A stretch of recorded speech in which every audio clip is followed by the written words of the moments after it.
الحمد لله والصلاة والسلام على سيدنا محمد وعلى آله وأصحابه أجمعين أما بعد فأعوذ بالله من الشيطان الرجيم بسم الله الرحمن الرحيم اليوم أكملت لكم دينكم وأتممت عليكم نعمتي ورضيت لكم الإسلام دينا۔ فتنوں کے متعلق یہ درس کا سلسلہ چل رہا تھا۔ فتنہ اولاد، فتنہ نساء، فتنہ اموال، فتنہ شہوت، اور اب ہے فتنہ بدعات۔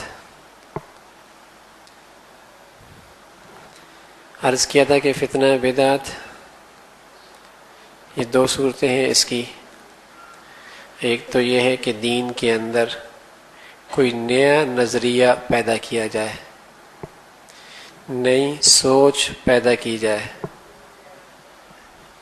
کسی حکم کے متعلق جائز ناجائز کی رائے بنائی جائے، کسی فرض کو سنت قرار دیا جائے یا سنت کو فرض قرار دیا جائے، یا گناہ کو حلال قرار دیا جائے یا حلال کو گناہ قرار دیا جائے۔ یہ ایک نئی بدعت۔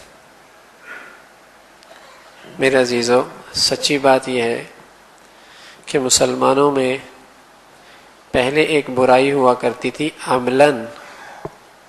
عملاً برائی یہ ہوتی تھی کہ وہ غلطی کر لیا کرتا تھا، اس سے کوئی خطا ہو جایا کرتی تھی، گناہ بھی ہو جایا کرتا تھا، لیکن وہ مسلمان اس غلطی کو غلطی سمجھتا، گناہ کو گناہ سمجھتا، خطا کو خطا سمجھتا۔ کوئی ایسا موقع زندگی میں آ جاتا کہ اللہ اسے سچی توبہ کی توفیق دے دیتا، توبہ کر لیتا۔ انسان ہے، اس سے بھول بھی ہو جاتی ہے، قدم پھسل بھی سکتے ہیں، آنکھ بھٹک بھی سکتی ہے، ہاتھ غلط استعمال، انسان جو ہے غلطی ہو سکتی ہے۔ لیکن اب میرے عزیزو، اس تعلیم کی وجہ سے، اس میڈیا کے ذریعے سے، اس ذرائع ابلاغ کے ذریعے مسلمانوں کی گمراہی کا ایک درجہ اب آگے بڑھا دیا گیا۔ وہ کیا کہ صرف خطا نہیں بلکہ خطا کا بنیاد ہی خراب کر دی کہ اب یہ خطا ہے ہی نہیں،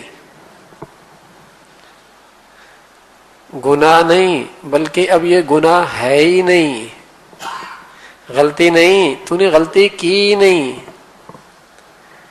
تو نے حرام نہیں کیا، ارے یہ حرام ہے کہاں؟ اب یہ گمراہی ہے کہ مسلمانوں کی سوچ ہی بدل دو، اس کی فکر ہی بدل دو۔ اور یہ ایک ایسا فتنہ ہے کہ جس سے پوری دین کی شکل ختم ہو جائے گی، پوری دین کی شکل ختم ہو جائے گی، نظریہ ختم۔ آنے والی نسل اسی کو دین سمجھے گی جس کو آج فکری طور پہ دین بنایا جا رہا۔ پہلے تو یہ نا خطا تھی کہ مسلمان کہتے یار اسلام میں ایسا نہیں ہے، مجھ سے غلطی ہو گئی، تو آنے والی نسل بھی سمجھتی ہاں اسلام تو یہ، اس سے غلطی ہوئی ہے۔ اب آئندہ نسل کیا کہے گی؟ ارے جب یہ ذہن بنا دیا گیا کہ میاں یہ گناہ ہی نہیں ہے، تو آئندہ نسل بولے گی اسلام یہی ہے۔ اس لیے تو اب مسلمان مسجد میں دین نہیں سیکھتے، سینما گھروں میں اسلام سیکھنے جاتے، دین کے ماہرین سے دین نہیں سیکھتے، اداکاروں سے دین سیکھتے ہیں، فلم اسٹاروں سے دین سیکھتے ہیں، وہ انہیں دین سکھا رہے ہیں اسلام۔ ہاں؟ تو پتہ نہیں آگے یہ قوم کہاں کہاں جائے گی۔ اب تو سینما گھروں میں جا رہی ہے، پتہ نہیں کل کہاں جائے گی، کہاں جانا؟ اسلام سیکھنے، اسلام کے بارے میں کچھ معلومات ہو رہی ہیں وہاں۔ کون سکھا رہے ہیں؟ وہ جنہوں نے مسلمان ماں بہن بیٹیوں کی حیا ختم کی ہے، جن کی راتیں اور دن بھی اتنی سیاہ ہیں کہ انسان کیا درندے بھی ان سے شرماتے ہیں۔ ہاں؟ وہ اسلام سکھا رہے ہیں۔ کون تفسیر کر رہا ہے؟ جو کل گٹار بجا رہا تھا۔ واہ سبحان اللہ! تفسیر کہاں سیکھی؟ سینما گھر میں۔ تو سوچ ہی بدل دی، اس لیے تو جب بر صغیر میں نے عرض کیا تھا کہ جبل زیتون پر جب عیسائیوں پادریوں کا آپس میں اجتماع ہوا اور اس اجتماع میں یہ بات جب مذہبی عیسائی پیشواؤں نے کہا کہ اتنی دولت لگائی، اتنا پیسہ لگایا، اتنی محنت کی اسلامی ممالک کے اندر، لیکن رزلٹ صفر، کوئی مسلمان عیسائی نہیں ہو رہا، بہت کم ہو رہے ہیں، تو سب نے رائے دی اور افسوس کا اظہار کیا۔ آخر میں ان کا لارڈ پادری کھڑا ہوا اور اپنے سب ساتھیوں کی حوصلہ افزائی، گھبراؤ نہیں، اپنا مشن سمجھو، تمہارا مشن یہ نہیں کہ مسلمان کو عیسائی کر دو، یہ نہیں ہوگا کہ مسلمان عیسائی بن جائے، اس میں تمہیں رزلٹ صحیح نہیں ملے گا۔ تمہارا مشن صرف یہ ہے کہ مسلمان نہ رہے، بس تم کامیاب۔ تو یقین جانیں، قرآن دیکھیں اور نبی کی حدیث دیکھیں، صحابہ کی زندگی دیکھیں، تابعین کی زندگی دیکھیں، اور آج ہم مسلمانوں کی زندگی دیکھیں تو سمجھ بھی نہیں آتا درمیان کی مخلوق کہاں سے آ گئی، نہ یہ ادھر کی ہے نہ ادھر کی ہے۔ دین کا ایک نیا ایڈیشن آ رہا ہے، نئی سوچ، کثرت ہر طرف سے۔ اس وقت مسلمانوں پر فکری طور پہ چاروں طرف سے حملہ، ہر بے دین میرے عزیزو، آج مسلمان کو ذرائع ابلاغ کے ذریعے جو دین سکھایا جا رہا ہے، سچ کہہ رہا ہوں میں آپ کو، کل قیامت میں اگر کوئی معاملہ ہوا تو آپ میرا گریبان پکڑ سکتے ہیں، سچ کہہ رہا ہوں، یقین کر لو، یقین کہ مسلمانوں کا رشتہ جو مسجد سے توڑا جا رہا اور ذرائع ابلاغ کے ذریعے انہیں مواد دین کا دیا جا رہا ہے، صرف اس لیے کہ مسلمان جب ان لوگوں سے دین سیکھنے لگ جائیں گے، یہ غیروں کے اختیار میں ہیں، ان کے کنٹرول میں، جب چاہیں گے جو بھی زہر انہیں دینا چاہیں آرام سے یہ لوگ نکل لیں گے، آرام سے نکل لیں گے۔ ایک اچھا تین گندے، ایک صحیح بات کرنے والا چار غلط بات کرنے والے۔ لیکن جب مسلمانوں کی عادت یہ بن جائے کہ حدیث بھی چھوڑ دی، قرآن بھی چھوڑ دیا، فقہا کو بھی چھوڑ دیا، علماء ربانیین کو بھی چھوڑ دیا، کس سے دین سیکھ رہے ہیں؟ اچھا، بہت اچھا لیکچر دیتا ہے، بہت اچھا، معلومات بہت ہیں اس کی۔ ارے شیطان کی معلومات تو بہت زیادہ ہیں۔ غلطی کیا تھی کہ شیطان میں وہ عمل نہیں تھا جو قرآن اور حدیث کے اندر تھا۔ یہ بے دین لوگ جنہوں نے تفسیریں، فیضی اپنے زمانے کا اتنا بڑا مفسر تھا، اس نے قرآن کی تفسیر لکھتی ہے بغیر نقطے کے۔ آپ ذرا ایک جملہ بغیر نقطے کے بول کے دکھائیں، ایک جملہ نہیں بول سکتے۔ فیضی نے، جس نے اکبر کو نیا دین بنا کے دیا تھا، اکبر بادشاہ تھا، حکمران تھا، اس نے کہا میں دین الہی بناؤں گا، اکبری دین۔ تو اس کے جو پیروکار تھے، جو مفاد پرست ٹولہ تھا، اس میں ایک فیضی بھی تھا، اس نے پورے قرآن کی تفسیر لکھی بغیر نقطے کے۔ کتنا ماہر ہوگا، کتنی معلومات رکھتا ہوگا۔ ارے میرے عزیزو، معلومات تو حق کا معیار نہیں ہے نا، اچھا بولنا تو حق کا معیار نہیں ہے۔ حق کا معیار یہ ہے کہ یہ کام اللہ نے قرآن میں بتایا، نبی نے قرآن میں حدیث میں بتایا۔ یہ دو چیزوں کے بعد تیسری چیز یہ ہے کہ قرآن حدیث سے صحابہ نے بھی وہی سمجھا جو آج کا مفکر سمجھ رہا ہے۔ قرآن حدیث سے یہ مطلب جو سمجھا رہا ہے قوم کو، کیا یہ وہی مطلب ہے جو صحابہ نے سمجھا یا تابعین نے سمجھا یا تبع تابعین نے سمجھا؟ فتنہ یہاں سے پڑ گیا کہ ہر شخص اگر قرآن کا نام بھی لیتا ہے بے دین تو وہ اپنے انداز سے اس کو سمجھاتا ہے، کہتا ہے فلسفہ ہی ہے، یوں نہیں یوں ہے۔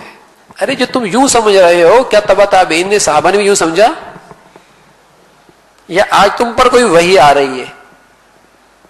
تو میرے عزیزو، فکری گمراہی کی پہلی بنیاد یہ ہے کہ اپنے اسلاف کی تحقیق پر اعتماد نہ کرنا، صحابہ کی تحقیق پر اعتماد نہ کرنا، یہ گمراہی کی پہلی وجہ ہے کہ آدمی کا میں جو سمجھ رہا ہوں وہ ٹھیک ہے، عقل۔ تو پہلی یہ کہ تقدیم العقل علی النقل، کہ عقل کو نقل سے زیادہ ترجیح دے دینا، کہ جو اسلاف نے سمجھا، صحابہ نے سمجھا، اس کے مقابلے میں میری سمجھ بہتر ہے۔ میں فلسفہ سمجھتا ہوں، لاجک جانتا ہوں، ہاں اس لیے اس کا پس منظر میں جانتا ہوں، اس کا مطلب صحابہ پس منظر نہیں جانتے تھے. آج لوگ کہتے ہیں خنزیر بھی حلال ہے. لاجک یہ دیتے ہیں کہ اس لیے کہ اس زمانے کے اندر خنزیر گندگی کھاتا تھا، اب تو بہت اچھے جگہ پر اس کی پرورش ہوتی ہے. لاجک ہے، سچ کہہ رہا ہوں. چوروں ڈاکوں کے پاس جاؤ گے ان کے پاس بھی زبردست لاجک ہے، لیکن وہ ہم سے برداشت نہیں ہوگی. ان سے پوچھو یہ امیروں کے گھر میں ڈاکے کیوں مارتے ہو؟ کہتے ہیں اس لیے کہ تاکہ غریبوں کو کھلاؤں، اس لیے کہ تاکہ ان سے لے کر غریبوں کو کھلاؤں. ہاں اس کے پاس بھی لاجک ہے. شراب کیوں پی رہا ہے؟ طاقت آئے گی، طاقت، اپنے بچوں کے لیے حلال روزی کماؤں گا. لاجک ہے. ہر بنائی کا لاجک موجود ہے، عقلی جواب موجود ہے. آپ کو میں ایک سچ کہہ رہا ہوں، اگر عقل پہ چلو گے نا تو ایک عقل پرست گزرا ہے دنیا میں، عبداللہ اس کا نام تھا. اس نے کہا کہ اپنی بہن سے شادی بھی جائز ہے، اور اس نے عقل کی بات کی، اس لیے کہ بہن بھائی کا مزاج زیادہ جانتی ہے، ماں سے بھی زیادہ محبت کرتی ہے. نئی لڑکی کو لے کے آؤ گے، وہ تو نہ ماں کے ساتھ اس کی سیٹنگ ہوتی ہے، نہ شوہر کے ساتھ صحیح سیٹنگ ہوتی ہے، ساس بہو کی لڑائی بھی نہیں ہوگی، شوہر کے لیے بھی مسائل نہیں کھڑے ہوں گے. بہن گھر کی ہے، محبت بھی ہے، مزاج بھی جانتی. تو عقل کے لحاظ سے آپ اسے کیسے رد کریں گے؟ لیکن میرے عزیزو، اگر عقل چلائیں گے تو پھر درندے کی زندگی آ جائے گی، انسانیت ختم ہو جائے گی. بہت ساری چیزیں ایسی ہیں جو اللہ رب العزت نے ایسی بتائیں، نقل اللہ نے اپنے علم کے مطابق دی. بس اوقات بندے کی فہم وہاں تک پہنچتا ہی نہیں ہے. اگر آپ بہت سارے عقل پرستوں نے قبر کے عذاب کا انکار کیا، کیوں؟ اس لیے کیسے ہو سکتا ہے کہ ہڈیاں بوسیدہ ریزہ سمندروں میں، دریاؤں میں، ہواؤں میں، فضاؤں میں بکھر جائے، اور پھر کیسے قبر میں عذاب ہوگا؟ عقل پہ جاؤ گے تو قبر کا عذاب بھی گیا، پلسرات بھی گیا، ہاں آخرت کی ساری زندگی کی چھٹی ہو گئی. تو پھر کیا ہوگا؟ گمراہی ہی گمراہی. تو میرے عزیزو، آج معاملہ گناہ کا نہیں ہے، آج معاملہ اسلام اور کفر کا بڑھ چکا ہے. اس لیے کہ فکری گمراہی سے آدمی مسلمان بھی نہیں رہتا. ایک ہے نماز نہ پڑھنا، کبیرہ گناہ ہے، اور ایک یہ کہ نماز ہے ہی نہیں، یہ کفر ہے. ایک ہے شراب پینا گناہ ہے، اور ایک ہے شراب اسلام میں حرام ہی نہیں، خطرہ کفر ہے. ایک ہے موسیقی سننا گناہ ہے، کبیرہ گناہ، اور ایک ہے کہ موسیقی اسلام میں حرام ہی نہیں، خطرہ کفر ہے. تو آج مسلمانوں کو یہ فکری گمراہی پہ لے کے جا رہے ہیں کہ گناہ کرے بھی اور اسے گناہ سمجھے بھی نہیں، سود کھائے اور اس سود کو تجارت کا نام دے دے، رشوت کھا لے اور اسے تحفے کا نام دے دے، شراب پیے اور اسے مشروبات کا نام دے دے، بے حیائی کرے اور اسے ثقافت کا نام دے دے، فراڈ کرے اور اسے ہوشیاری کا نام دے دے، مخلوط نظام زندگی اختیار کرے اور اسے کہے کہ ترقی کا زمانہ ہے، حالات کا تقاضا. ہر گناہ کا نام بدل کے کرتا رہے تاکہ مسلمان کو توبہ کی بھی توفیق نہ ہو. یہ مقدس مہینے میں کیا مصیبت ہے کہ ہم ہر سال مقدس مہینہ گزارتے ہیں اور رمضان کے بعد ہماری وہی چال ہوتی ہے جو رمضان سے پہلے ہوتی. وجہ یہی ہے کہ ہماری زندگی میں رچے بسے گناہ، جنہیں ہم نے گناہ کی فہرست ہی سے نکال دیا.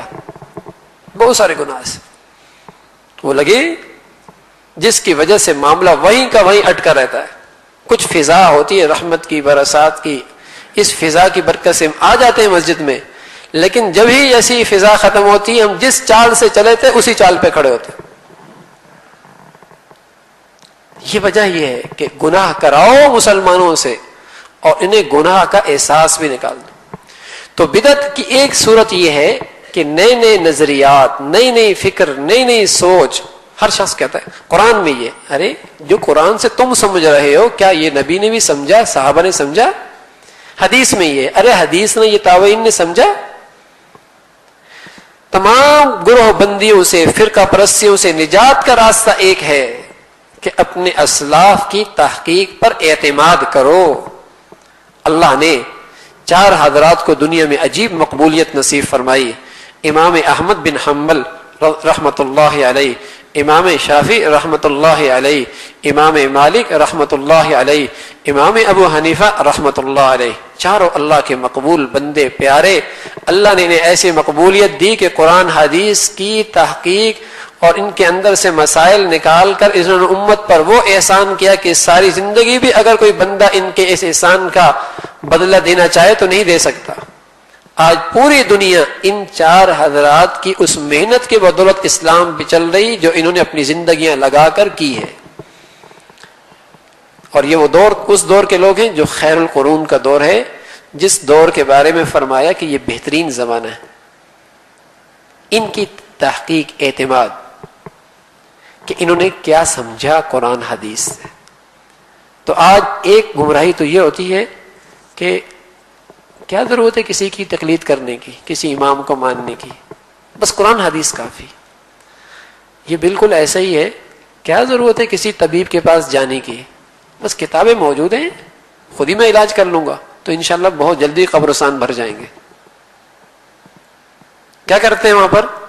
بیمار ہوتے ہیں تو سب سے پہلے کسی ماہر ڈاکٹر کی تلاش کرتے ہیں، اور جب تلاش کرتے ہیں تو اس پر اعتماد کر کے دوائی لیتے ہیں. پھر اسے یہ نہیں کہتے آپ نے کون کون سی اجزاء ملائے ہیں اس کے اندر یہ دوائی کتنی ڈالی، آپ نے یہ دوائی کتنی ڈالی، یہ دوائی کتنی ڈالی. اگر یہ وہ تو کان پکڑ کے کلینک سے باہر نکال دے گا. میاں اپنے اوقات میں رہو، اپنے اوقات میں، جتنے اوقات ہیں نا اسی میں رہو. دوائی لینے آئے ہو یا ڈاکٹری سمجھانے کے لیے آئے ہو تو کیا کریں گے؟ عقل کا تقاضا، سمجھ کا تقاضا کیا ہوتا ہے دانش مندی کا، کہ کسی سمجھدار آدمی کو، اس فیلڈ کے سمجھدار آدمی کو جو اپنے فیلڈ میں ماہر ہو، اس پر اعتماد کیا جاتا ہے، اور اعتماد کرنے پر پھر اس کی بات کو مانا جاتا ہے. یہی ہوتا ہے. تو الحمدللہ ہم نے قرآن حدیث کے معاملے میں امام ابو حنیفہ کی تحقیق پر اعتماد کیا، صحابہ کی تحقیق پر اعتماد کیا، بنسبت اس کے کہ آج ہم کچھ تحقیق کریں. ہم سمجھتے ہیں ہماری تحقیق کے مقابلے میں ان لوگوں کی تحقیق 1000 درجے بہتر، جن کا تقوی، جن کی پرہیزگاری، جن کی امانت، جن کی دیانت، جن کا حافظہ، جن کی ذہانت، جن کی للہیت، جن کا اخلاص ہمارے سے کروڑوں ہاں بہتر تھا، کروڑوں ہاں بہتر. تو ایک تو یہ. دوسری بدعت کی صورت عملاً ہوتی ہے کہ کوئی دین میں کوئی چیز ہے نہیں، وہ کرنا شروع کر دو، یا جس طریقے سے شریعت نے بتایا ہے اس کے اندر اضافہ کر دو، یا جس شکل میں بتایا ہے کہ اس کو کسی پابندی میں جکڑ دو. یہ ساری بدعات کی مختلف شکلیں ہیں. مثلا اس میں پہلی شکل غیر اللہ کے سامنے قبروں پر طواف کرنا، ان کے نام پہ نظر و نیاز دینا. بعض بدعات ایسی ہیں جو کفر کے درجے میں، اسے شرک بھی کہتے ہیں، اور بعض بدعات ایسی ہیں جو گناہ کے درجے میں. تو میرا عزیزو، یہ دین کے اندر ایک اضافہ ہے، دین کے اندر زیادتی ہے، اور در حقیقت یہ نبی علیہ الصلوۃ والسلام پر عدم اعتماد کا اعلان ہے. عدم اعتماد کا، صحابہ پر عدم اعتماد کا اعلان ہے کہ بہت ساری چیزیں حضور نے نہیں کی، ہم نے کی، یا صحابہ نے نہیں کی، ہم نے کرنا شروع کر دی. وہ نہیں سمجھے، ہم سمجھے آج، تو یہ ان پر عدم اعتماد کا اعلان ہے. تو ایک فتنہ اس دور میں وہ دین میں نئے نئے نظریات، نئی نئی فکریں، نئے نئے اعمال، یہ ہے. اللہ ہم سب کو اس سے محفوظ رکھے. اس میں 2 چیزیں بہت خاص ہیں. ایک تو میرے عزیزو، اپنی زندگی کو گناہوں سے پاک رکھو گے تو انشاءاللہ اللہ آپ کا مزاج ان لوگوں کے ساتھ ملائے گا جن لوگوں کی زندگی میں گناہ نہیں ہے. جنس کی طرف میل ہوتی ہے. بکری بھیڑ کی طرف نہیں جائے گی، مرغی بکری کی طرف نہیں جائے گی. جنس کی طرف، بکری کی طرف جائے گی، مرغی کی طرف جائے گی. اس لیے اگر دل کی دنیا گناہوں سے پاک ہوگی تو انشاءاللہ خود بخود انس اور خود بخود رغبت ان لوگوں کی طرف ہوگی جن کی زندگیاں گناہوں سے پاک ہیں. اور اگر خود خواہش پرست ہیں تو خواہش پرستی کی جو دین کی دعوت دیں گے نا، پھر انہی کے پیچھے بھاگیں گے. اب تو ان لوگوں کی باتیں اس لیے فوراً قبول ہو جاتی ہیں کہ وہ بالکل مزاج کے مطابق بات کرتے ہیں. ہم کہتے ہیں یہ اچھا ہے کہ کچھ بدلنا بھی نہیں پڑا اور مسلمان بھی، ہاں کچھ بدلنا بھی نہیں پڑا اور دیندار بھی. کچھ چھوڑنا بھی نہیں پڑا اور اچھے پکے مسلمان بھی ان کی باتیں اس لیے اچھی لگتی ہیں کہ آج زندگی میں گناہ رچے بسے. تو نجات، اس سے نجات کا راستہ یہ کہ اپنی زندگیاں گناہوں سے پاک رکھیں. انشاءاللہ اللہ خود آپ کے ملان اور آپ کی رغبت ان لوگوں کی طرف کر دے گا جن کی زندگیاں گناہوں سے پاک ہیں. دوسری، مقدس راتیں ہیں، مقدس دن ہے، اللہ سے گر گڑا کر دعا کیا کریں، اہدنا الصراط المستقیم، اے اللہ صراط مستقیم نصیب فرما، صراط مستقیم نصیب فرما. دیکھو یہ سورہ فاتحہ کے اندر یہ آیت ہے اہدنا الصراط المستقیم، اور سورہ فاتحہ اللہ نے خود سکھائی بندے کو کہ یوں مجھ سے مانگو. جب آپ کسی ملازم سے کہیں کہ بھائی درخواست یوں لکھ کے لے کے آؤ، لیٹر یوں لکھ کے لے کے آؤ، کیا مطلب ہوتا ہے آپ کا؟ اس کی درخواست قبول کر لی جائے گی، لیٹر کی بات مان لی جائے گی، اس لیے تو آپ کہتے ہیں یوں لکھ کے لے کے آؤ. تو اللہ بھی یوں کہہ رہا ہے مجھ سے یوں مانگو اہدنا الصراط المستقیم. تو کیا مطلب؟ اللہ صراط مستقیم دینا چاہتا ہے تبھی تو آپ اسے کہا کہ مانگو مجھ سے.